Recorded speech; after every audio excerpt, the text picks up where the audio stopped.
Hey y'all, welcome to Geek Freaks. I am Frank and I'm joined by Jonathan. Well, hello. And we have a lot to talk about today. It's a big news day. So we have Happy Gilmore trailer came out, finally.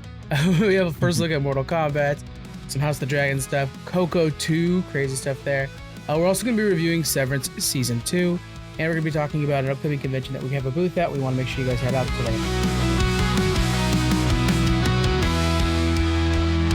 Jonathan, we can always start with our geek question of the week. This week is, which pop culture universe has the best soundtrack? I kind of think that was an easy one. As soon as I read that question, I realized first thing I think of is Guardians of the Galaxy. There's not a lot of other, movies or franchises where their soundtrack really stands out above the rest. To me is number one is Guardians.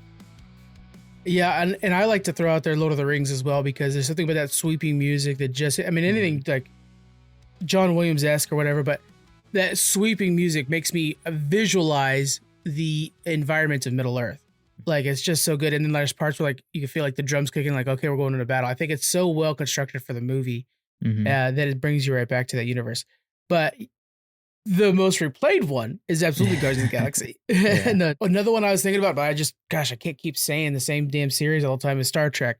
Because there is no intro to that franchise that isn't good. I mean, obviously Voyager's the best for us, but every one of them's good, Which is personal. What's funny is when you start watching Star Trek Enterprise, the intro is kind of jarring. It's very different than the rest of them. It's kind of like, rock ballad intro. But after a few episodes or a season of it, you're like, oh yeah, I can't imagine this without this kind of intro now. It fits more the show than you realize until you've watched the show quite a bit. Especially Archer. Like, it really fits Captain Archer, Yeah. It's got that Americana in it. Yeah. A couple of our answers from social media, we got these ones from our threads. One of them said Silent Hill, which I'm too afraid to play Silent Hill. So I wouldn't know. I don't like, know good music, good stuff. I don't want to be scared. Yeah. Another one is it a John Williams score? Then that's the correct answer. And I think that kind of goes back to like what I say with Lord of the Rings, but like, think about Harry Potter. I mean, that score, it somehow brings you right back to Hogwarts or whatever. All the Star Wars scores are always so good. I mean, it's crazy that one franchise, I mean, there's a lot of movies in that franchise, mind you, but it has a couple songs that are so iconic to the movie, like Imperial March, what is that, Duel of Fates, like so many songs that are like, oh yeah, that's Lord of the Rings, and this is the fight that I'm thinking of at the time. Not Lord of the Rings, Star Wars, but that's the fight I'm thinking of at the time, stuff like that. So John Williams is great choice all around.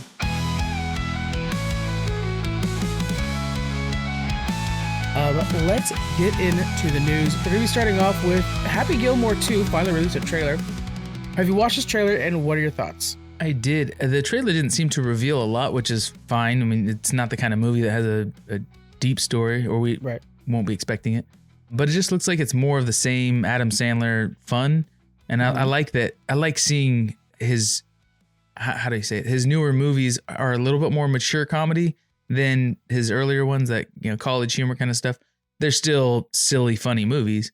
But yeah, it looks like it's just kind of more of the same stuff. More, him older, trying to get back into the golf business. Will it have the same charm as the first one is what I'm worried about, because something about the first one, like this kid who wants to play hockey, gets into golf, has a goofy swing, a great cast around him. This one feels like it's a washed up golfer who returns to golf for whatever reason. I don't know. To me, it might be leaning too much on nostalgia and not so much on trying to tell a new story. Yeah, that might be the case, because we're seeing that a lot with all the remakes and continuations, reboots of everything. Is nostalgia is what they're leaning on. But I mean, I don't know. Adam Sandler's been still producing pretty good movies lately. Yeah. But yeah, it looks like it's from the trailer. We didn't get a lot out of it anyways, but like it might have a little bit more heart to it than the first one too. The first one was primarily comedy with a little bit of heart to it, but more of a, like you're saying, he's kind of older, retired, and then trying to get back, come out of retirement to golf again and stuff. So maybe there'll be, and his age as an actor, maybe there's going to be a lot about like finding your place in your next, stage in life. Yeah. Like trying to stay useful or relevant when you become old and you're kind of, ready to retire, or that whole passing the torch to the next generation kind of story. We might see that he has a young kid that he starts coaching or something like that. I think that this movie looks like it's geared for his generation, which would be our generation, let's be honest. When the first one was like geared for like early 20s frat house bros. When we were that. Right. And Yeah. so I think it's interesting that he knows that, like, I'm not going to get new viewers. I'm just going to get people coming back to view this. I mean, this is coming to Netflix. It'll be easy to watch. Mhm. But instead of going for that new group, like, hey, what's the next generation of frat bros? He's just like, the guys that have knee problems now. Let's talk about them. Yeah. Which we've seen that with our entire generation. Like, millennials are so interested in nostalgia for some reason because it was easier back then. And I think that's what Adam Sandler's going for. He's just like, screw it, I'll just give you more of what you like. Ben Stiller's back. He's the nurse. Yeah, Mhm. stuff like that. I think we're gonna get nostalgia burnout pretty quick though, because we're seeing that with a lot of stuff where they're just retuning something we've already watched, and I don't know. I think people are gonna get burnt by it. Get tired of the same old thing. Yeah, we're seeing that with the remakes and the reboots and stuff like that. At a certain point, you're like, make something new. Yeah. And it's not done well often. Yeah. Too. It's always hard. Exactly. Yeah. If we had a company, Disney or somebody who just started really dumping, like, you spend $100 million on the first movie, let's spend 150 on the sequel. Let's make sure it's better than the first one. Yeah. That would be great. Okay, well, I'll definitely go see that if you have a reputation of making your sequels better than your first movie. Mhm. But unfortunately, they usually take advantage of the fact that they already got the name out there. People are going to want to see it because the first one was a hit, and then they cut back and spend less on the second one, and it ends up just not as good. Or because our standards and expectations are unrealistic because we envision it in our head to be 120% of what the first one is, and it's just not possible. I'm a big fan of those spiritual successors too, because if we look at a movie I think can never be remade, first off, John Candy's passed, but is Planes, Trains, and Automobiles. It's a perfect movie. Don't mess with that. But we got that due date. And to me, feels like, oh, okay, you guys kind of remade Planes, Trains, and Automobiles. Different I mean, like a totally different vibe, right? But it's still kind of the same thing. And I love that. Like, hey, this worked over here with Adam Sandler, and becoming a golfer. Do it again, but different story, different, but pull the same vibes. I think that works well without you having to then rely on or cheapen yourself by like, oh, nostalgia will cover us. Yeah. You have to do good. And I think Due Date, I know it's probably very forgettable for everybody that's listening to this right now. Watch it again. It's a funny ass movie. It's so good. Jamie Foxx is in there too. And I think it stands on its own without any references to Planes, Trains, and Automobiles, but thinking that it is sort of a sequel to that, I think enhances it. Yeah. And what I would love is just a cameo that ties the two together where, it's so many years later. So was it Steve Martin? Was the other? Steve Martin. Yeah. If he was, just happened to be working somewhere in the show or had played a really minor role that, we recognize him. And it's like, oh, okay, that's kind of a nod that they are in the same, world anyways. Right. Yeah. Maybe he's cool. Robert Downey Jr.'s dad and that, something like that. Yeah. There you go. It's a fun one. All right. Moving forward, we have the first look at Mortal Kombat 2. So let's start off with this, Jonathan. I know you're not a big Mortal Kombat player. No. Definitely Squeaks' his jam, who is always busy right now. But looking at these first images, are you interested in seeing the sequel? Did you watch the first one? I personally watched the first one because it was a pandemic thing, right? Everything was coming out. I don't think I would have gone to theaters for it, and I don't see myself going to theaters for this one too. Yeah, I didn't watch the first one, and I don't know. To me, it looks like it's one of those action and explosions and stuff without the meat and potatoes of the deeper story. It's just I don't know, sparklers just to get attention. I don't know. It's remarkably forgettable too. I mean, I couldn't tell you much about the first one. I just remember visually everybody. And I remember like wanting to see Sub-Zero, but it was so forgettable. And this one, they bring in Carl Urban, and I'm like, okay, I love me some Carl Urban. I usually will watch anything he's in, but I don't think it's still not enough to bring me into the theaters. Yeah. I mean, I could see this being made, like you were saying the last one about going straight to Netflix. I could see it being made for streaming, but I don't know, a full theatrical release for another Mortal Kombat. I'm surprised they're really going for it, honestly. And that's the thing with the last one. It was Max, and it went straight to Max because of the pandemic. They intended it to go to theaters, and I'm like, this thing would have flopped in theaters. Right. But it had the advantage of being kind of like, hey, we need something. God, the pandemic, we were watching all kinds of random stuff. Tiger King was king.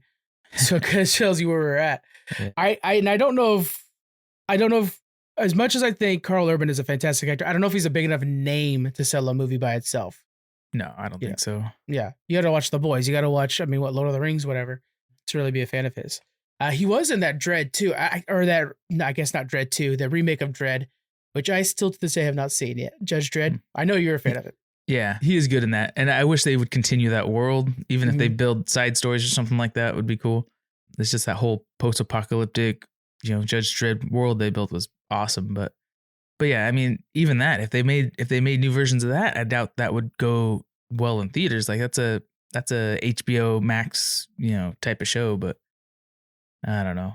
It's got to be a little bit more mainstream and a more believable story and invested. And you can't just make, low budget movies and expect they're going to succeed in the box office. It brings me back to Happy Gilmore. I think what we need, and we have it with right now. I'm saying this why we have such a unique moment right now where like we have a couple movies that are actually new or different in the theaters right now. We need to stop making movies that are just IP movies. It's starting to get exhausting. And you're talking to a couple guys who watch every damn Marvel thing that comes out and I'm looking forward to all the DC stuff. But man, tell original stories, like Novocaine with Jack Quaid just came out. That's interesting. Stuff like that, Yeah. Mickey 17, totally different idea. Really good actor, Robert Pattinson. Man, it feels like we have nothing original anymore. And it's just starting to get exhausting. We're looking forward to Snow White. I mean, that's one of the least original stories possible. Right. One of the oldest Disney things ever made. Yeah. And I wonder if some of these movies that aren't as interesting, I wonder if theaters have ever considered, or if it's possible with the way they do their budgeting and stuff, to have cheaper tickets for cheaper movies, like less interesting movies. If it could go to streaming straight away, what if they said, hey, you know what, we're going to put it in theaters, but it's only going to be like $6 a ticket instead of $12 a ticket or something like that. Right. Like, okay, maybe it'll do okay for the first 3 days. It'll get some money up front. And then, okay, after that week or what, then it goes to streaming. I wonder if that would, it's a limited run too. They don't have to like invest as much as like having the theater fully booked for it. It's not in all the, maybe it's only got like 5 showings a day or whatever, even less. Yeah. And the theater still gets the popcorn sales and stuff like that, which is what they're in the business for. Of course. Yeah. So I think that would, you can even like sell that as like an art house thing. Like, hey, what's our indie movie of the week or whatever. That would be very interesting, especially with those with movie passes, the AMC stubs or whatever, where it's like, there's nothing really big that I know is coming out this weekend. Let's head there anyways and just see what the indie movie is for the week. Yeah. That could be a really cool thing. Like there's this movie coming up, Sacramento, which we'll be talking about next week. It's about 2 people that are going to be, one of them is basically becoming a dad, yada, yada, yada. And they're going to be driving up to Sacramento. And it's all, and you and me have driven that I-5 route many times. It's the most desolate freaking drive on the planet, but it's about that drive.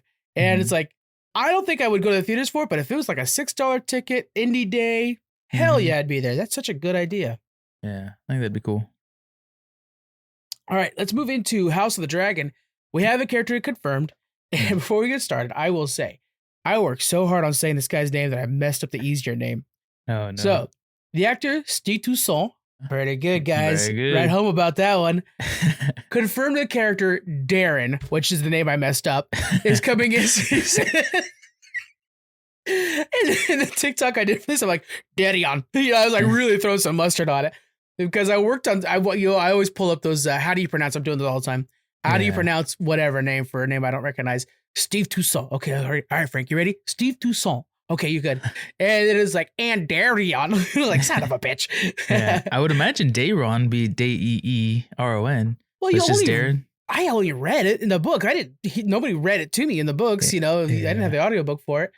So anyways, yeah, Steve Toussaint, he ends up posting basically like the page of a script, but it was on his iPad, and they're at the table read. And on it shows that Daeron Targaryen is part of the show. He is the younger brother to both Aegon and Aemon,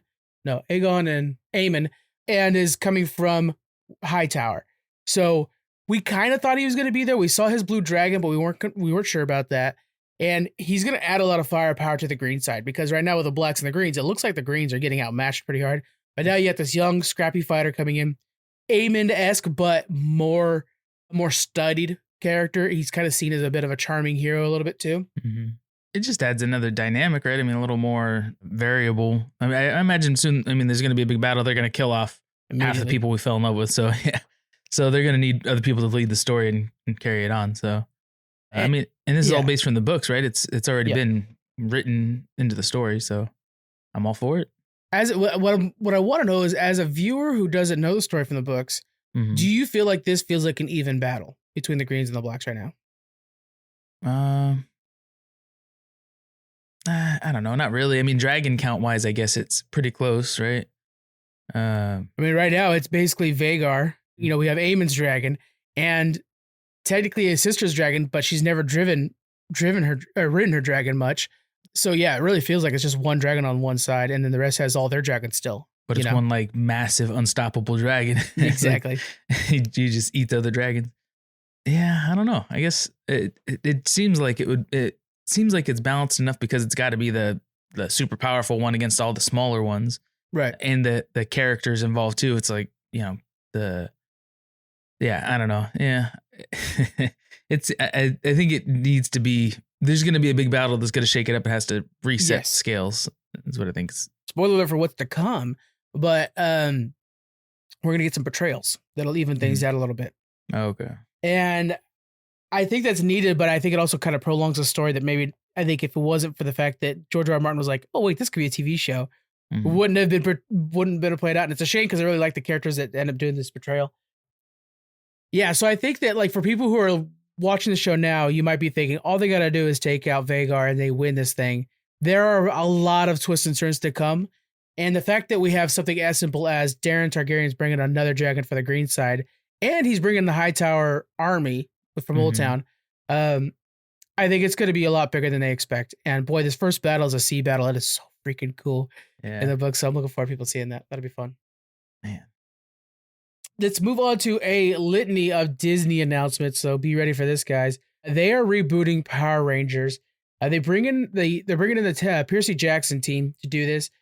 Their key is to revitalize the brand. They're working with Hasbro on this, who acquired the company back in 2018.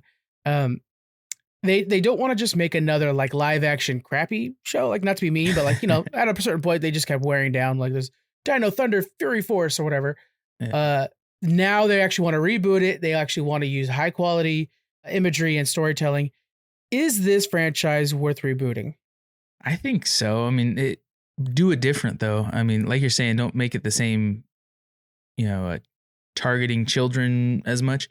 Yeah. I don't think it's as big of a part of our generation's childhood as, you know, they want it to be.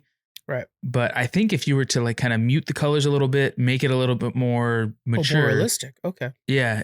Make it a little more realistic. I mean, I did like the movie, the one that came out when we were kids with Ivan Ooze. Oh yeah. That was awesome, right? Like, you know, we don't want to keep seeing the same stuff, but follow that trend, follow our generation if we're the target audience. I don't know. But I think if they were to make it a little bit more mature, kind of, and a deeper story to it, not just, oh my God, this is other bad guy, we got to go do karate in the street. It's like, well, let's tone down the karate and make it more, you guys are global, you know, a global force that goes around and like Avengers, a league that goes together and protects people. I don't know. I think they could do it a lot better and using like modern CGI version of technology where it's like Tony Stark's suit, how it assembles on him and stuff. That looks a lot better than the way they were morphin time. Yeah. They'll make it look a little bit more believable with what we're used to seeing now. I think there's a lot of fans out there of Power Rangers today still, even from our generation. But I hope they don't target us. That's what I'm worried about. I don't want them to try to make it for us. Yeah. I want them to try to get the next generation, like Marco liking Power Rangers his own way.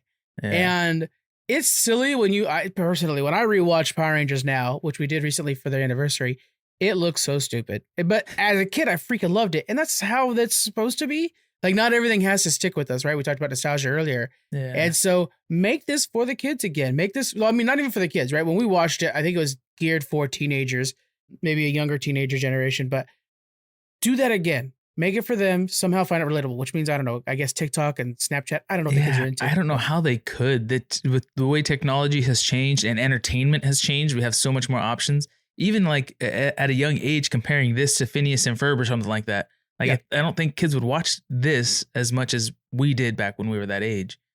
Maybe if they were to set it in like a high school setting and it's like, hey, after school, we have to go fight this bad guy or something like that. Right. That might bring in a tween group, but I don't think much younger than that. The original was that though. It was set in it was set in high school age kids, but it was set at like these like a juice shop or whatever after school they would be at. Like that's where everything was done at. I don't remember. But they were all that age. Yeah. Yeah. Yeah. See, hopefully they do good with it. I hope they let this generation have their own Power Rangers, because I do feel like sometimes they try to kowtow to us too much, and it's like, that's okay. We can miss out on this, guys. That being said, I have a lot of friends that I know are going to be like overcritical about this if it's not exactly like the old Power Rangers. Like, it wasn't for you. And that's fine. Yeah. You know what I can imagine is a really big Power Rangers convention where like everybody cosplays as a Power Ranger. That'd be kind of fun. Especially since there's at every convention, there's a Power Ranger. It's like because there's so many different versions of the Power Rangers, and it's like, hey, I need to retire. That's your job now. Is it going to go? Star Trek's the same way. I'm not talking shit. Yeah. Star Trek's the same way. As soon as you're in a Star Trek, you're like, you got a job for life, buddy. All you got to do is travel the globe. Yeah. Yeah. That's funny. I think this would be a perfect, I mean, we got to just do less reboots and remakes and stuff like that. Yeah. But this would be a perfect show for them to do a animated version of. Make it absolutely. Kids, like my son likes to watch the Spider-Man Spidey Friends Adventures or something like that. Yes. Like that. Why would they not make something like this out of Power Rangers? I imagine it's got to be way cheaper to do animated than live action. And if it kind of checks those boxes, fun and easy for that group, I don't think they need as much. I think the bright colors and stuff are all it takes for that younger, 3 to 6 or 8 age group. And the live action is just not as engaging for them. So I don't know. That being said too, like, doesn't this feel like it's such an anime waiting to happen? Like the anime fight style, I think will work really well for Power Rangers. Exactly. Yeah. Or like Teen Titans, like even like a Western version. That's what I was just thinking too. Get the group that did Teen Titans. That'd be perfect. Oh man, that was good.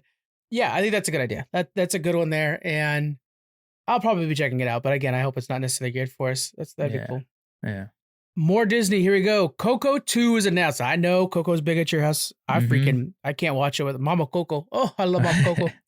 Where do they go with this? Like, I mean, you've already told the story of this traditions. Can you think of, again, you're not directly part of it, but with your wife and whatnot, she's probably more familiar with it. Are there any other traditions you want them to explore? So, spoiler, we talked about this on the Disney Moms Gone Wrong. I was a guest on the last episode. So, spoiler, we haven't announced that Disney Moms Gone Wrong is coming back. Oh, teaser. Spoiler. There you go. Not happening. That was a fake news. So, I did talk about this a little bit before, and I think one story that would be really cool. Let me start this by saying I don't know enough about the Hispanic history and culture, and a lot I learned from Coco. I didn't realize them believing. I thought it was just traditional Catholic afterlife beliefs that they had. It's like, oh no, there's this whole other realm that they believe in and stuff. It's very interesting. And then you learn about the Day of the Dead. Growing up, I didn't know anything. It's just that certain people celebrate skeletons on one day a year. It's just like very foreign. But one story I think would be interesting to explore, because in this first movie, it was like, Miguel trying to reconnect his family, bring them back together, bridge the past generations or whatever, and be free to play music, which was kind of his dream. Yeah. So in this next one, now he's gone to the land of the dead, and he kind of knows what's behind the curtain. I think in this next one, he's going to be a little bit older, 20 years older, something like that. Sorry, cat's making noise. He's going to be a little bit older, and maybe he has a child that tragically dies. Very heavy for Disney, right? But what Disney movie doesn't start without the kid's parents all dying in a ship crash or something like that? Or that freaking Up. After Up's intro, they will torture you emotionally. How do you not cry watching Disney movies? But so Miguel's child, maybe he's got like 3 kids and one of them dies. So now he has to find a way to get back into the land of the dead. He goes on that day. He uses some kind of spiritual magic or whatever, gets across the bridge, and is trying to bring his child back. And it's his whole internal, his whole battle to, fight death and resurrect his child and bring his child back. What would be sad is that can't happen. So in the end, it's going to be this turmoil acceptance of death is final and eternal, and it's coming for everybody. And all we can do is remember that person. So when you go back, maybe he has like a family ritual where they do a certain special remembrance day for that child or something like that. But it's like, no matter what, it's coming for all of us. Oof. That would be so heavy. Change the song like from Remember Me to like Remember Them. Yeah. And be about like making sure to keep the people who have passed in your life still in your heart. That was one thing that, me and my wife talked about too, is Disney movies have to nail the music. That is the number one thing I remember when I think about any Disney movie. If I liked it, it's because it had good songs. So they really, you can't just tweak a song. You got to, they could replay the old one in there somewhere, but you have to really nail the music. If they just kind of cut corners and try to make it a little bit lower budget or something like that, and the songs don't hit, then they just lost the movie. You're so right about that. Like they had a movie Wish come out somewhat recently. The biggest complaint was like, it's basically AI generated music. It was terrible. Meanwhile, I mean, I think Cars, Life as a Highway was so attached to Cars that as the song hit the charts, it kept bringing up the movie again. Like there was always clips about, Mater and all them. I think this is a good idea to bring back Coco. I just was wondering if there's another tradition or something like that we could look into. Because I too learned a lot about, who knows if it's accurate, but I too learned a lot about, the Day of the Dead and stuff like that, which I thought was just Mexican Halloween back in the day when I was a kid. It is not. And I hope that they find a way to do that. I hope they find a way to represent more of the cultures and stuff like that. Straw Hat Goofy, creator I'm a big fan of, and luckily Thomas has had a chance to meet him, so we've had him, around. He likes the idea that what if this is in the future enough where Miguel himself is passing and he didn't become a famous musician, like you can tell he wants to be a guitarist in the first movie. He didn't become a famous musician, and instead, and he's worried that like, oh, they're all gonna forget me because I didn't make it big. But then he realizes by the end of the movie, it's not about the world recognizing you or remembering you. It's about your family remembering you, which I think that too kind of brings back the idea of what's important. Like there's always got to, with all Pixar movies, there's like a really broad morality, and for this one, it would be fame versus family connection type of thing. I think that would be very serviceable. I would like to watch that too. Yeah, that sounds good. I don't think that his character, I mean, he would age a lot between now and then, so he would grow and change. But at the end of the first movie, it's like he wasn't all about fame. He was doing it. Well, I don't know. I guess he was doing it for fame at one point. He was turning from his family to go pursue his dream of being a musician. So yeah, I guess that would make sense. Yeah, and he was a kid. So like, I mean, it was such a base level version of that. But if it became his career and that's all he was thinking about, then suddenly, and he becomes an adult, right? Like, that would be very. But hopefully he learned something from his great great grandfather who did that same thing and died and never got to see his daughter again, kind of thing. I got to rewatch Coco. So freaking good. Crazy. Yeah. And the music too. It's part of I have a Disney playlist on Spotify that I got to move that over to YouTube Music now that I switched over. But that's in there where it's just like that. Remember Me every time. That's a good one. Yeah. All right, American Dad. Let's talk about this. Is okay. Hey, more Disney guys. Like I said, American Dad is nearing a deal to return to Fox after nearly over a decade of being on TBS. You're not an adult animation guy like I am, so I know I'm kind of not as much. I did used to watch American Dad a lot back in the day, though. And it was a great show. So what I love about American Dad so much is it left Fox and went to TBS, which felt like near cancellation. Right? You're going to go to basic cable. You're not going to be on the main network. And they retooled the show, which they retooled the show a little bit beforehand, but especially on TBS. It is not political satire at all anymore. When it first started, the whole joke was like, Stan being the CIA agent and being overly pro-America and stuff like that. It now just embraces the weird with weird, fantastical stories all the time. They take chances that I don't see any other version of adult animation in this kind of way taking. They just had one of the episodes from the last season that I really enjoyed. I was like, this is something unique. Was they planned a heist to steal from a bank in the middle of a grocery store. Almost the entire episode is about them developing the heist. It's Roger, Stan, and Francine. And about 2/3 of the way through, somebody ends up doing the plan. And they're like, what happened? Well, what it was is they took a drug to forget their memory so that they couldn't be asked questions about it. But then they forgot they did the heist. And in the heist, they changed where they hid the money. And so they're like, now they're ransacking this grocery store, trying to figure out where they hid the money in this grocery store. Meanwhile, all the cops are trying to investigate where this money was. So it's just like, that Family Guy wouldn't take time to let that breathe, to let that story breathe. There's so many other ones that are like that. And then on the other side of that, I mean, we have Bob's Burgers, which I think is probably the best animated show on television right now. That's all about character driven, like really good stories that are like, they're funny because the characters are funny. This show is funny because they're just like taking whatever story they want to, making fun, whatever it is. And I hope that their return to Fox doesn't mean that they're going to try to return to what they used before at Fox, which is political satire. I think if they stuck to the political satire, that show would have been canceled so long ago. How crazy divided we are as a country right now versus when it came out. There's no way. It would have brought certain people, but it would have pushed away a lot of people at the same time. the first few seasons openly made fun of Stan being such a fan of George Bush, the president at the time. Yeah. And that was the joke, is like, this guy likes George Bush that much. That's crazy. Could you imagine doing that with Donald Trump? Oh yeah, no, that would just people would be fighting on either side and on the same side. They'd be fighting about this episode probably. Exactly. Yeah. So now that they make jokes about, Roger dating himself or whatever the hell's next, Yeah. it's like, okay, that's fine. Like, you can't be mad at that. It's an alien dating himself. So I really hope that they kind of keep to the fun that they've adapted. Mm-hmm. What are you watching any adult animation? Probably Bob's Burgers, probably your only really one that you really watch, right? Yeah, I don't watch anything on a regular basis anymore. Right now I'm trying to watch Daredevil to get caught up so I can actually see the new series.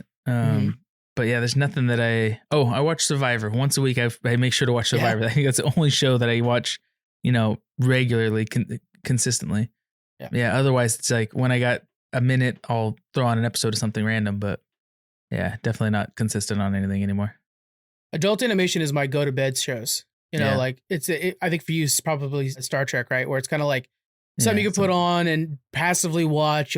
You'll pay attention here and there, but not too much. So I see a lot of these shows over and over again because you're going to bed. And I don't know if the show's longevity will be strengthened by switching over back to Fox. I think it makes it more competitive and stuff like that, where TBS, there was absolutely no competitors for it. So we'll have to see. But yeah, I think adult animation, it's one of those things where it's like, I want to start a podcast for it because I just watched so much of it. I just don't know what the hell it would look like. So that's not happening. But when it moves like that, does a creative team move with it, or is it just the cast? It does. Who's one of the writers? The creative team will move with it. Gosh, Soren. I can't remember his last name. From Soren and Bowie. Soren Bowie. Yeah, I think it might be Soren Bowie. He's one of the writers for the show. Yeah. Yeah, and I'm getting their clips now on TikTok, by the way, off the topic. By him and Dan. Yeah, which those two are they're such geniuses. Yeah. Well. That's good. Yeah.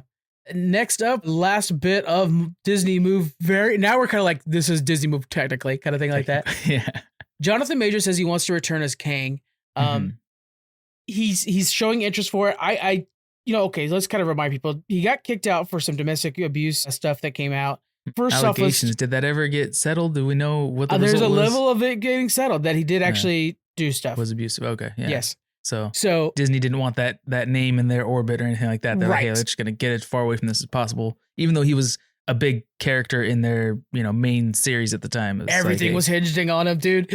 Everything. Oh shit. Yeah. But is there a path forward for him back into Marvel? Do you think he could come back? I think so. I think everybody deserves redemption, has the potential to change their life, for the better. One thing I think it would take, if Disney is standing by morals, which is what we hope to see, is that he as a person needs to come out and make a public apology for his actions. Say, I don't condone this.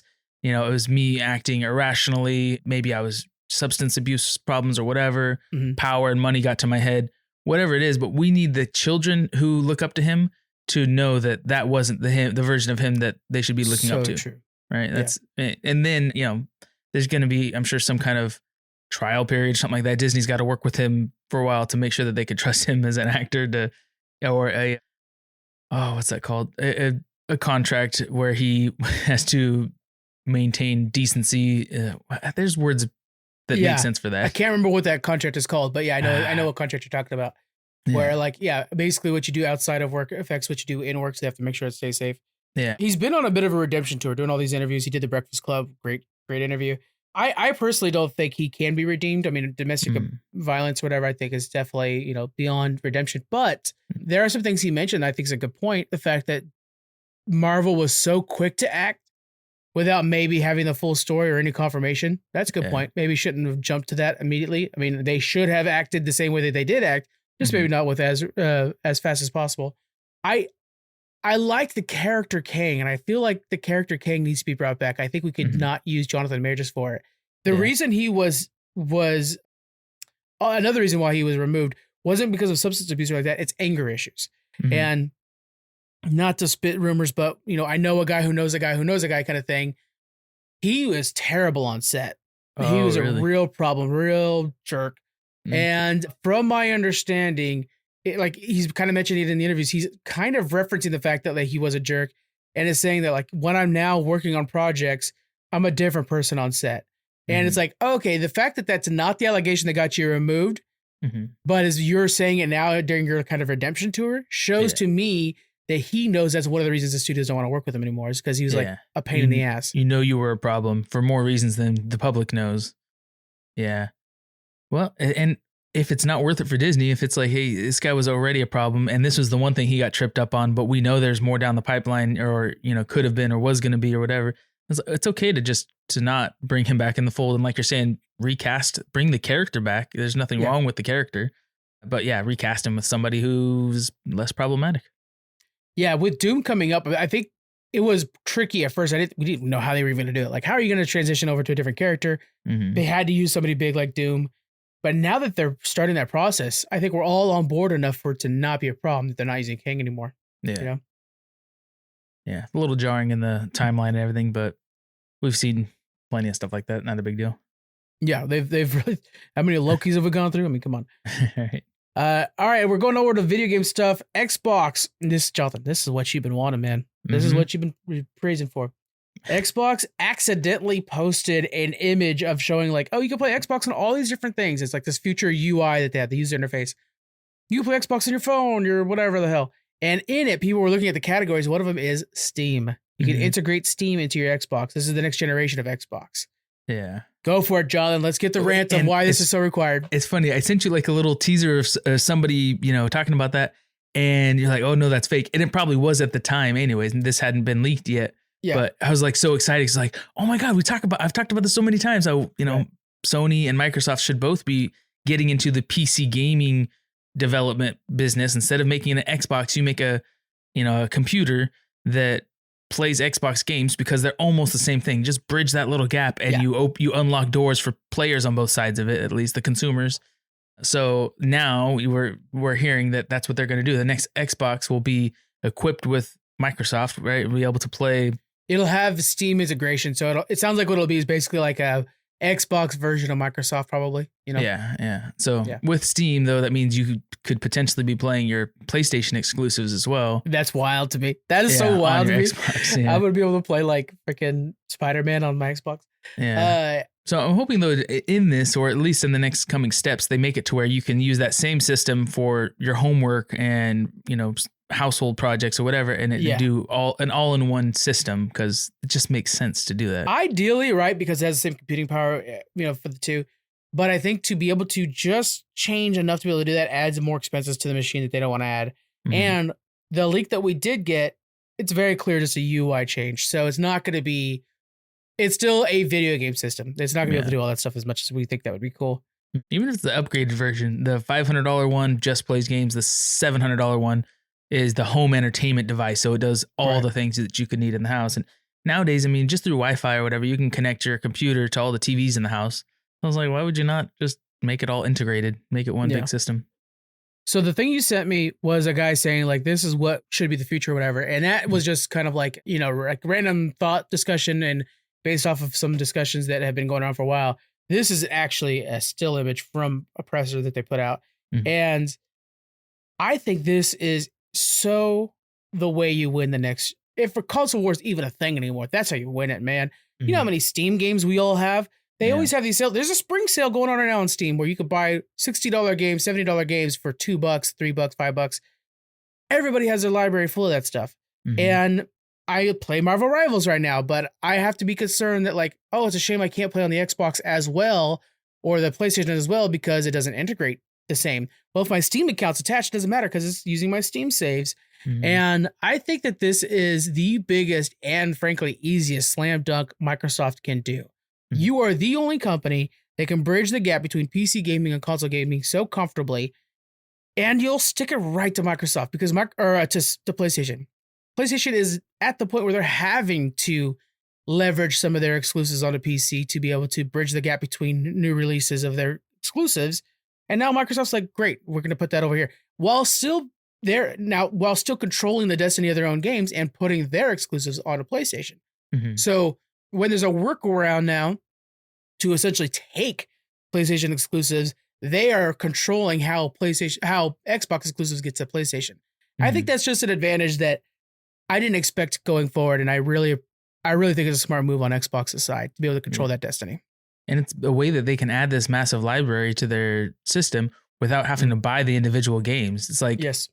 though with Game Pass, you don't get to play all these Steam games, but we all have, like you said before, we all have a large Steam library and Steam sales go on all the time. Steam's really killing it with the, platform. So it's like, yeah, if they just connect the two and allow you to access it, Steam's already been doing their business. Maybe down the road, Microsoft is going to buy Steam because that'd be kind of cool. But if, even if they don't, working together is profitable for both. Yeah. And we have, it's all but confirmed the handheld Xbox. Every ounce of rumors with all the legitimate people behind it are saying, yeah, handheld Xbox coming announced later this year. And so when you add that to it, it's the Steam Deck, but now it's Xbox is a Steam Deck and it literally could use the Steam stuff. Like it's crazy how much this just makes sense to me. Yeah. Yeah. I think this is a slam dunk. I can't wait for this. This is a good move on Xbox's part. Another interesting move on Xbox's part is they also just recently was discussing in an interview with Phil Spencer that they are still investing in adaptations. Now, this is all because of the Minecraft movie coming up, which I didn't even think about how that's like an Xbox adaptation. Yeah. But everybody's concerned because they're like, hey, the Halo one didn't turn out good. And don't make those mistakes. I wouldn't say that so clearly too. Halo, especially season 1, I thought was good. There's only 2 seasons, right? Season 2 was a little shaky. There was a lot of complaints that fans had, but it was still good. I liked it. I want to, I'd watch it again. And if they were to continue it, I would, watch the next seasons. But fans had plenty of complaints about it. Yeah. But so there is a lot of different Microsoft games, or I guess Microsoft games that I think would be cool to make a series or a movie about. So I made a list. You ready? Okay, let's hear it. Yeah. Sorry. Do you want to mention the ones that you posted online already? No, let's hear your list because if they double up, that works. Okay. So this would be, I don't know, like a Lord of the Rings, Game of Thrones kind of thing. If we got to see Elder Scrolls, made into it can't be a movie though. Make a series. It's got to have the full, Game of Thrones treatment. I think would be dope. Especially following the success of Fallout. Like we see that Bethesda titles can be actually, worked into one main story. And so you could absolutely do that. And it's so much lore in Elder Scrolls and dragons. Hell yeah. So speaking of Fallout, I think something that would have a similar vibe maybe to that is Red Dead Redemption. I haven't played it though. I've seen clips of it, but imagine like that kind of setting, I guess. I completely agree with you. That's not an Xbox game though. Oh, no? No. No, it's on PlayStation as well. I played it only on Xbox, but that absolutely should be an AMC series. I think AMC's the studio or the publisher behind it. Yes, fully agree.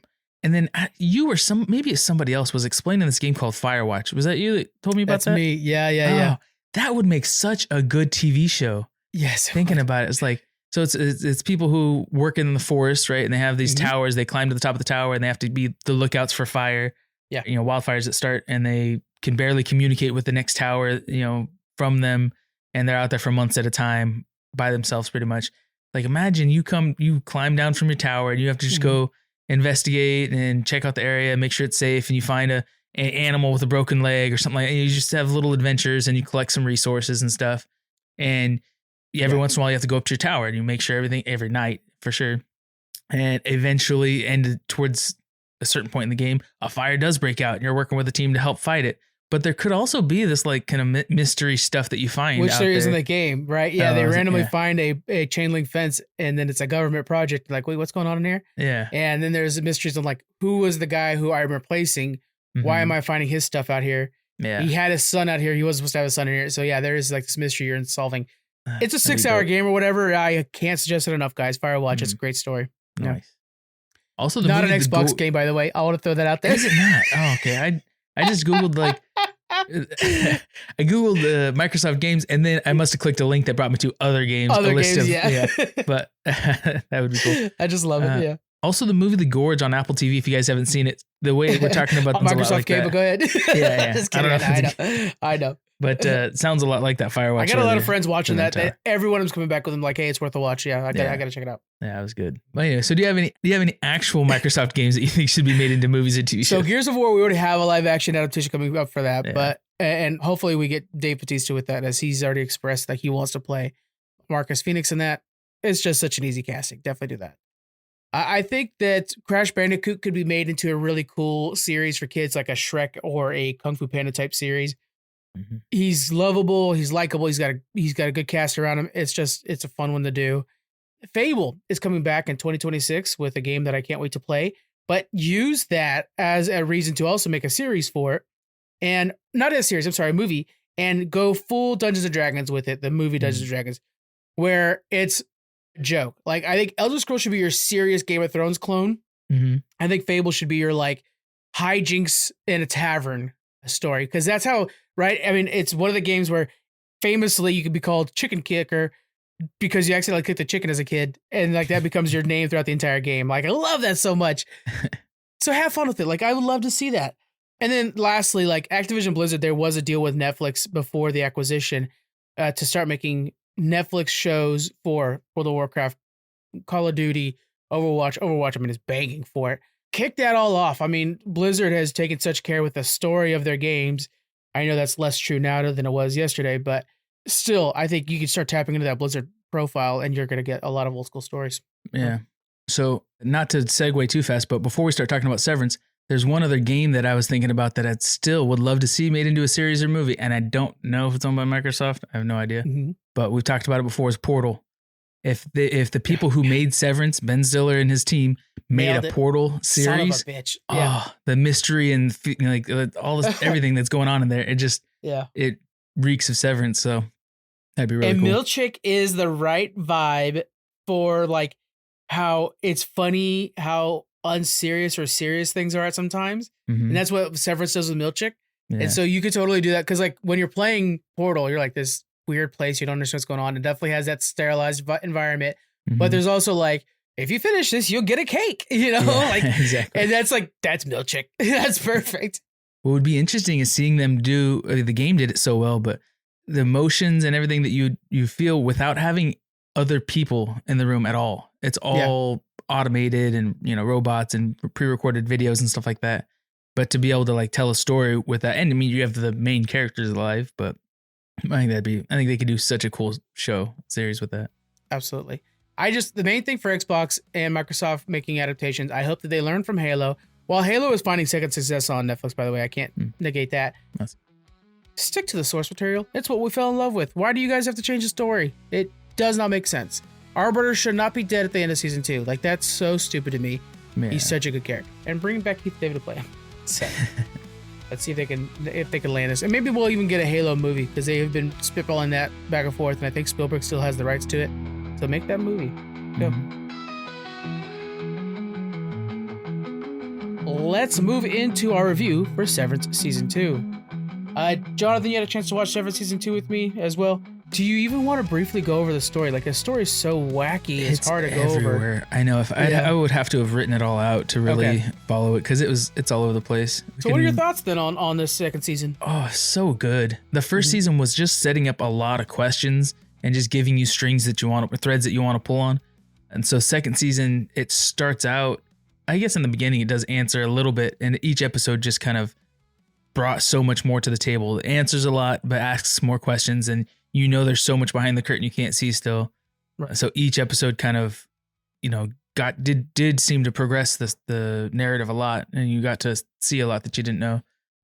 But then, in the finale too, it almost gives you everything, but then we still kind of have these characters in a situation where it's not completely resolved. So it was very satisfying. I've seen a lot of people online saying this was the best season of TV made, the best episode, the finale of TV, of our generation, whatever. Very good. So we have our review on Challenge Accepted. It's over an hour just talking about Severance. So please check that out if you want a full deep dive. But the cliff notes on my side of things is that I was not a big fan of it. My big problem is that I think this is a beautifully made show. I think it's like, damn, this is like the best kind of TV making. Hella good performances. Everybody directing. Holy cow. But I felt like the story was just okay. And I think the first season story, it had a clear conclusion, like, hey, let's try to figure out what this world is. Okay, there's a mystery going on with people like that are kind of, maybe trying to break this world. And at the end, like, we're going to break this world. And in the second season, I felt like it was like, oh, hey, we broke the world, but we have to somehow make it to where we could still be in this world. Okay, we're gonna lie. And then over here we have like there's a lot of little mysteries going on, and Mark is continuing to try to merge both sides. That seems like it should have happened multiple times throughout the season. At the end, we find out Mark S doesn't want to be merged, and we're going to try to break things again. But the breaking, like I don't know. To me, I just felt like this was so unsatisfying. Now, will I watch season 3? Absolutely. This was some major production quality. I personally just am not really enjoying it as much as I'm seeing everybody else enjoy it, you know? Yeah, it's such a complicated story. So I know like there's layers and layers in it. Right. But I loved it. I don't know. I one thing I think is a big challenge for a show like this is there's so many fan theories going on that everybody that I'd see online are so excited to try to like, explain what's going to happen next or guessing at it, that when it does eventually unravel, it's like, well, it has to be one option. It can't be everything that we hoped it would be, all the different ways.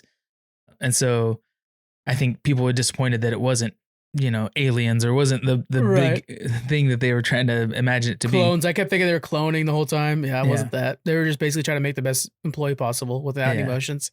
And it's kind of like, the first thing we predicted was the thing, but it's because they can only write so much story. It was the original story. We guessed it right away, and then we started guessing further and deeper and harder and weirder things. But yeah, I don't know. I loved it.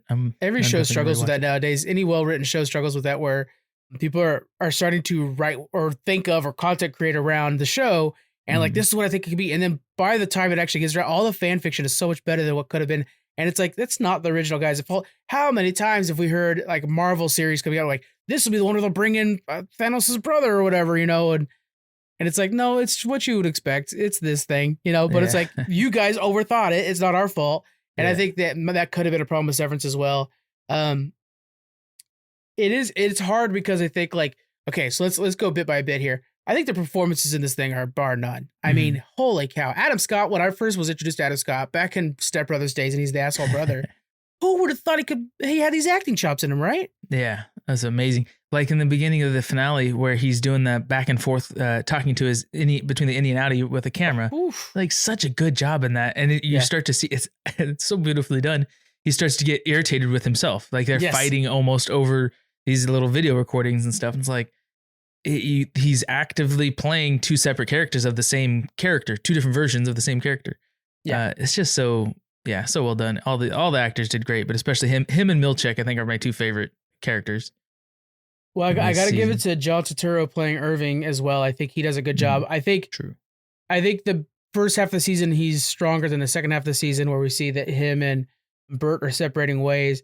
And then I got to give a shout out to Dylan as well, played by Zach Cherry, who has a love triangle with himself and his wife. And it brings up good questions like, what is you? And I loved how that ended, where Dylan's Audi is telling him like, hey man, that's my wife, right? That's what you'd expect. But he's also, I like that there's a part of you in me.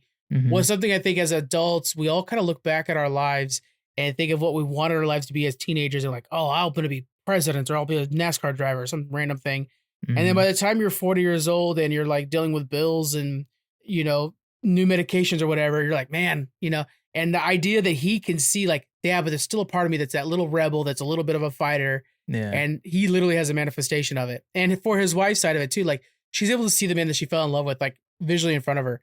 Yeah. And I think that he's probably one of the most relatable characters personally for me. Like I get that, One thing I don't understand though, I see if you've been severed for, 20 years or 5 years or something like that. If you've been severed for a while, the two versions of you would start to grow apart from each other.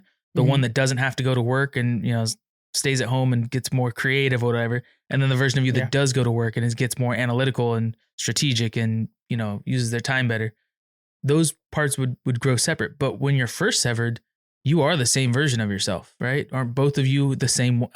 We don't know how the severance procedure is done. Because we see that they wake up on a table and they have to like coax them into like, you're basically a new person, I think, right? It's like most of your memories are gone, right? You instinctive reactions like how to drink water, right, and stuff like that, but you don't know the amnesia thing. Yeah. You don't know who you are or why you're there. So I guess without your memories, you're a different person. That would kind of make sense. But Right. instinctively, like you would react to things the same way until you've developed enough memories and character to change that. Mhm. So what I'm trying to say is the innie version of him and the outie version of him should, for the most part, do the same things, act the same way. But he would be the best candidate probably for like a reintegration where the outie would gain the memories of the innie and he could be that better person, to some extent. Yeah, because there's a part where like the innie finds passion in his work, the outie has a hard time staying employed. The innie is got this kind of not a rebellious streak, but like a fighter streak in him, like literally choked a dude. Mm-hmm. The outie has that problem, and I think the problem is like the outie is a father. He's been beaten down by life. He's living his life, Mm-hmm. and the innie hasn't had that put on him.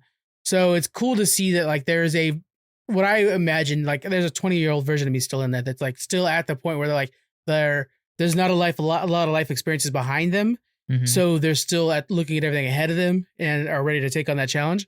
And I think that's a thing that Dylan is the only character that I can really see that like really being parallel to. I don't think we're getting that with Mark. I don't think Mark has like his innie is one where Mark on the inside eventually becomes a lover and a fighter, but it's not like that's something that's innate from the beginning. Yeah. And we mostly see his differences as innie loves Helly and his outie loves his wife, Gemma. Yeah. Yeah. And then in the end, he chooses to not, which the innie is only a fraction of both of you are only a fraction of a person, right? But the innie seems like a much smaller fraction because you don't have the memories of 50 years or 20 years, which or was whatever. His complaint in that argument. He's like, "What if we do merge? I'm going to be outshadowed by you." Yeah, yeah. Like, but you would be not dissolved. You'd be absorbed, and we would be one. Your memories will be part of my life, and my memories will be part of your life. And so we will remember Gemma and Helly the same, and just have this weird love triangle where, I mean, Helly would eventually leave work once all this chaos is settled, and no longer be her innie self, anyways. So yeah. I don't know how this. Well, that's a lie. She'll leave work if she lets herself leave work. Innie won't. If Innie doesn't walk out the door and they stay in there till the food runs out. That's the whole thing, right? With the end of the season, which I know is the point. Is where are they going now? Because Mark, they can't even leave the floor. They have to be on that floor of that building for that to work. Yeah, it's like if they only have 5 minutes of running down the halls together, they want to spend that 5 minutes running down the halls together until they don't exist anymore. That's well said. Yeah, it's just a shame. Yeah, Helly I think does a hell of a good job in this season because that turn, few episodes in where you find out that she's been lying this whole time, I felt betrayed as much as the actors do. And there's so many times now in shows where we're so analytical that we see the turn coming or that when the turn happens, it feels like, well, that was just for the sake of the turn. But now when this happens, this one, we're like, oh snap, because of this, she slept with Mark, because of this, And I felt like it was super well earned, super well played by Britt Lower. All around good job. Helly is becoming a really cool character to me. Yeah. So I've heard a lot of fans suggesting that she's pregnant and that early on too, that eventually she's going to have Mark's baby and stuff. And it's going to be a whole nother thing that we might see in season 3. Yeah. But that's what Thomas is banking on too, that she's pregnant. And that's what that cabin's for, is when they're pregnant. So yeah, we'll see.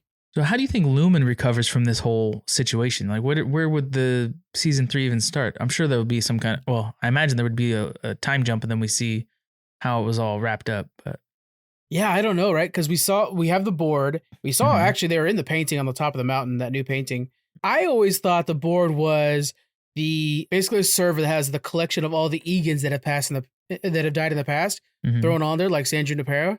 And that's what I always thought the board was, and that they needed that mic and somebody to talk to because they didn't have a corporeal form. Yeah. But I don't know. With them all standing on the top there, I'm like, maybe they're not. Maybe they're actually real people.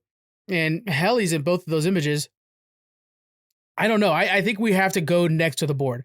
I don't want to see middle management much anymore. Let's go up. Like we had a middle management this guy this whole time, which got clocked out by that goat killer. So let's go up to the bosses. What are you wanting out of the next one? I don't know. I'm kind of lost on where it goes because it's like the people have died, and it seems like Lumen doesn't replace employees when they go away. They just dwindle into a smaller operation. Though there's such a there's so much behind the curtain we don't see. This company's got to be so big because they have random departments. O&D is a full department of its own. And then was the marching band was their own department, merriment, something in merriment, choreography and merriment department. Like, that's just insane. You have a department just for practicing music and dancing, but you don't have a security team at all. It's just Milchick. Absolutely no security. You would think these guys have a full-on stormtrooper military that would march down the aisles and take control of the room, but they don't. They don't have anybody. And that might be an Egan, sociology practice that they don't believe in, law enforcement or something like that. I could totally see that happening, but it just seemed kind of odd that when the red lights are going off and things are not working the way they want to, you don't have stormtroopers marching in and taking control of the situation. Yeah. One of the things, okay, so first off, Milchick, let's talk about him for a second. Mm-hmm. This guy, there's an interview with him and Stephen Colbert. He has such a happy, bubbly personality. Mm-hmm. So, man, he doesn't have it in the show. Yeah. I love how in this, we're starting to see these cracks form in his personality. Yeah. And it's got overtones of race, frankly. It's clearly about that. And I like that we're starting to see him evolve. But then I'm also like, man, he gets put into a bathroom, locked up by his employees. So if he were to rebel against the Egans and Lumen, he would have to join the employee side. And even there, he doesn't want to be because they're assholes to him. And so I don't know. I think I'm more invested in him than I am with anybody else. Yeah. And we don't know much about the backstory of his character, whether or not he is like fully severed. I heard a lot of people suggest that I don't think he's severed at all. Oh, yeah. Okay. I've heard people suggest he doesn't have like an outside life. He doesn't have an outie, that certain characters are just the innie. They're just the version controlled by Lumen. And yeah, I don't know, but I do want to see more of his character. But if that's the case, then we're seeing those little cracks in him. It's like if AI develops consciousness, we're starting to see maybe an innie break through the, severance process without even the help of an outie or without reintegration, but just out of pure like emotional growth, or, like the little bit of racism, or not real, the overwhelming racism that he's starting to see. And what was his name? The guy that keeps complaining about him using big words and being sophisticated and stuff like that, trying to make him stupid. Yeah. It's like, that kind of stuff getting under his blood, and things that are getting down to the core of who he is as a person. Like we're saying, if you don't have your memories, you would still react instinctively. Well, these are, getting to his instincts, getting to his core, that's not right, and breaking through what lack of memory he has. I don't know. They got to explore that more later. I hope they don't just kind of skim over his character and let it go. What an excellent tool for showing belittlement in forcing someone to use smaller words. I think that was so creative, so original, and really shows how much pride Milchick takes in his vocabulary, which he should, because it is pretty extraordinary. And I'm just using the same words over again. I'm trying to find a third one for extraordinary. There are none. But yeah, I like the way that like he's belittling him in that sense. And then that is one of the things that Milchick takes pride. Even when he's talking to the animatronic, there's a back and forth there that's like, this, how pre-recorded is this? Because it doesn't feel like it's pre-recorded now. Doesn't it? Felt that's where another situation where I thought the Egans were like not an AI, but on a server, like you're saying, and controlling this, android. Yeah. I think some of the pacing was my biggest concern. Like there are times where they linger on shots for the sake of art, but in doing so, it hurts the storytelling. You got to get from point A to point B, guys. And I mean, take the scenic route, but you don't have to get lost. Yeah. And I think they got lost too often. I think that this could have been a 6-episode season and far tighter. And I think I would have enjoyed it more. I don't agree. I feel like there was I don't remember seeing scenes that seemed slow. There was just always so much, you're anticipating. I guess maybe that's what it is the stuff that seemed slower was building anticipation, and you're waiting for this like, jaw-dropping moment. And then eventually a lot of stuff did spill out, and it's like, oh, okay, that's why they did that. And that's why they did this. And Cobell kind of would let a lot out of the bag at once. So I don't know. I think it was a lot of good return to me. The build up and the waiting, though, unfortunately, it can only be one way. So there was only one answer to the questions that we had 20 different options for, and people were, writing so much fanfic. But yeah, I think it all came together really well. just don't want It's to wait for the next season still. well, yeah. Hopefully, it's not 4 years, like whatever like the last one felt like. I totally agree that this was so well done. It's just it wasn't for me, I think, or not. That's not fair to say. This is totally my thing, but it just didn't land the ship for me. It didn't land the plane, and so I know I'm in the minority, and like I'm giving this a 7 out of 10.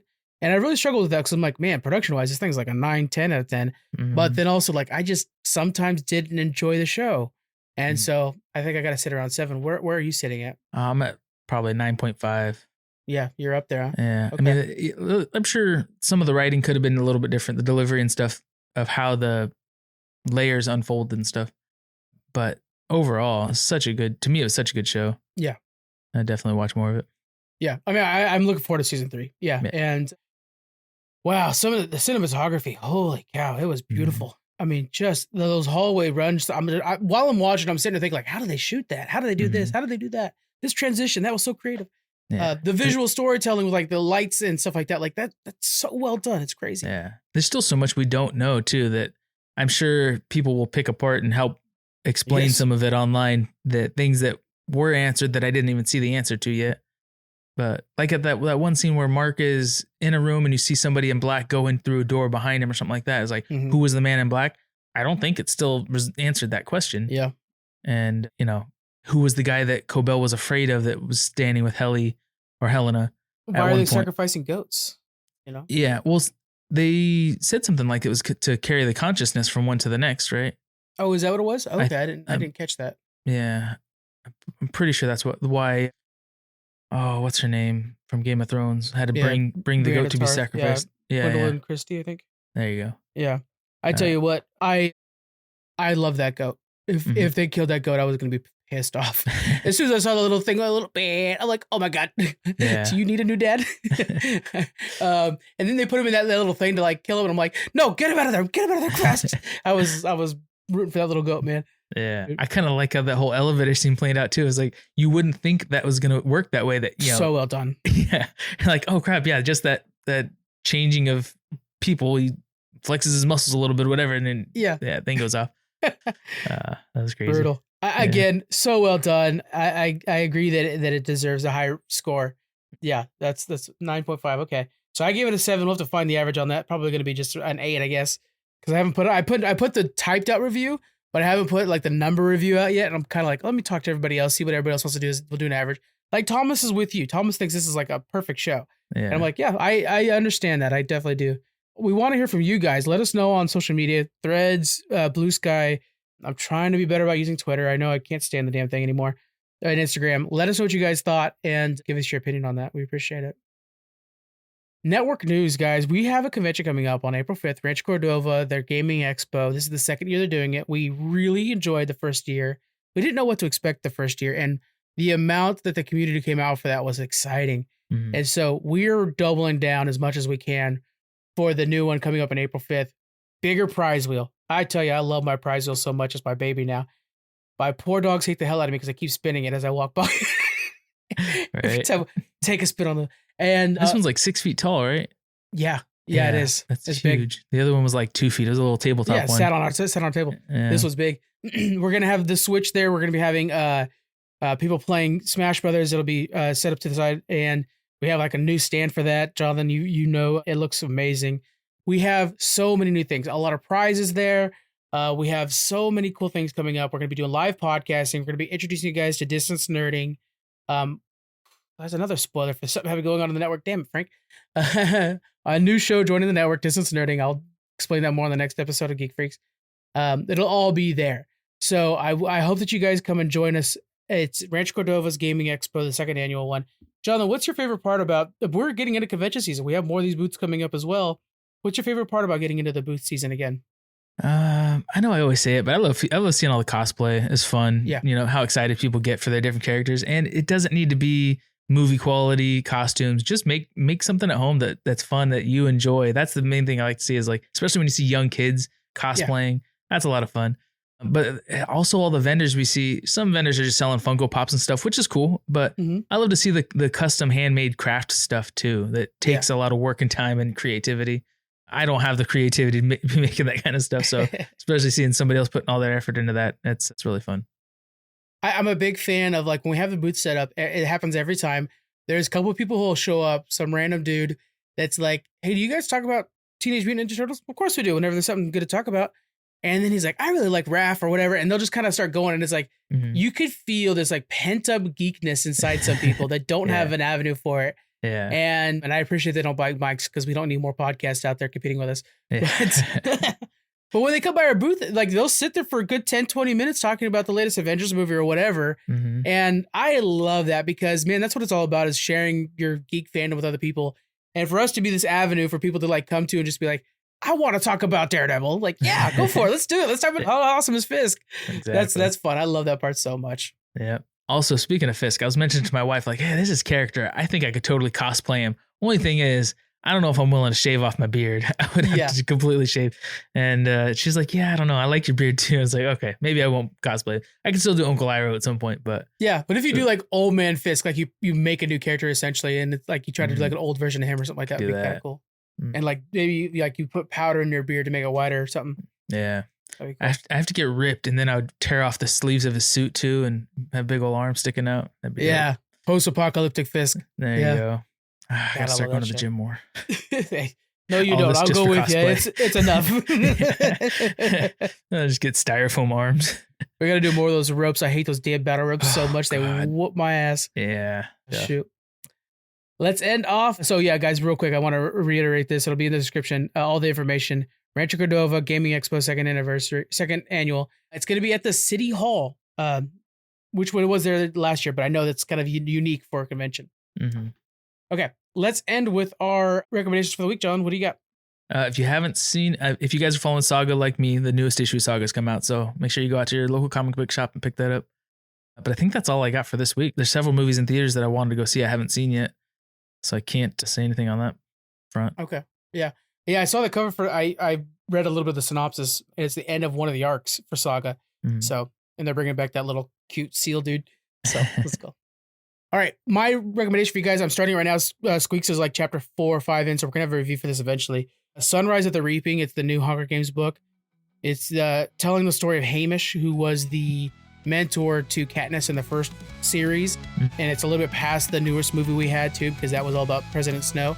So it's called Sunrise on the Reaping, 400 pages, very consumable.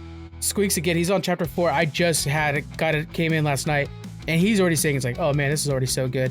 Like, yes, I'm excited. That'll be cool. Hamish is such a cool character. I hope Woody Harrelson, like when they do the movie adaptation for this, which they definitely will do, I'm hoping Woody Harrelson will do like a cameo, at least something like that, like back in my day, and then go into the story. Yeah, that'd be cool. Thank you guys for joining us. We appreciate it. We have a lot coming up for you on the network, guys. So much stuff coming out. So make sure you follow all of our podcasts, links in the description, and we'll see you on the next one. Bye.